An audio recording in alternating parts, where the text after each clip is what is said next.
Hello people! This is Madi Ends, a day in my life as a content creator and a full-time nanay nga nag-uukoy di Diha Probinsya, Samar. Maaga pa nga po akong nagising sa araw na ito kaya naman pumunta na po ako sa aming pantalan at nag-exercise ako ng konti.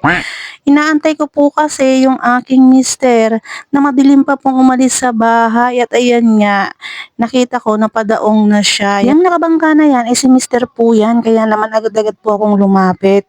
Aantayin ko na lang po siya dito sa tabi ng dagat kasi padaong na po siya. Ayan, baka sakaling meron kaming pang-ulam para sa araw na to. So kahit pa paano hindi na po kami bibili kasi nga sabi ko sa inyo, isa sa mga struggle namin talaga dito ay ang pang-ulam sa araw-araw.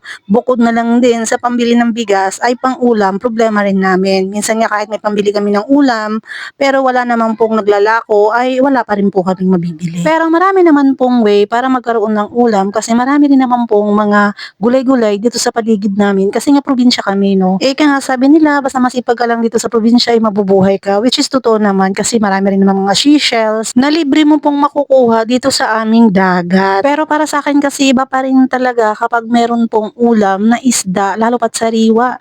Ito nga po pala yung huli ni Mr. ngayong araw. Yan, kunti lang po, 5 piraso. Bilang na bilang lang po, saktong-sakto lang sa amin kasi 5 po kami. So, tag-iisa kami ng ulam. Maupay na lang kay diri kami mag-asay hinura-ura. Kay kung mga bitukon pa it mga ngaon ini agoy, kulang-kulangan ini nga 5 kabuggoos. At least, libre na po yung aming ulam ngayong tanghalian. Naku, nadaanan ko nga po itong mga pechay na tanim nila, oh. Ang tataba, pwedeng-pwede dito sa dala kong isda. Kaya lang, wala yung may-ari, oh. Ayan, yung mga tanim po nila dito ay hindi po mga bulaklak, mga gulay po. Ayan, oh, napakaraming pechay, no. Pwede ka namang manghingi kasi namimigay naman yan sila. Kung gusto mo namang kumuha, pwede rin, basta itaon mo lang na wala yung may-ari. O diba, hindi hadlang na yung ilalim ng bahay nyo ay dagat para makapagtanim po ng mga gulay-gulay.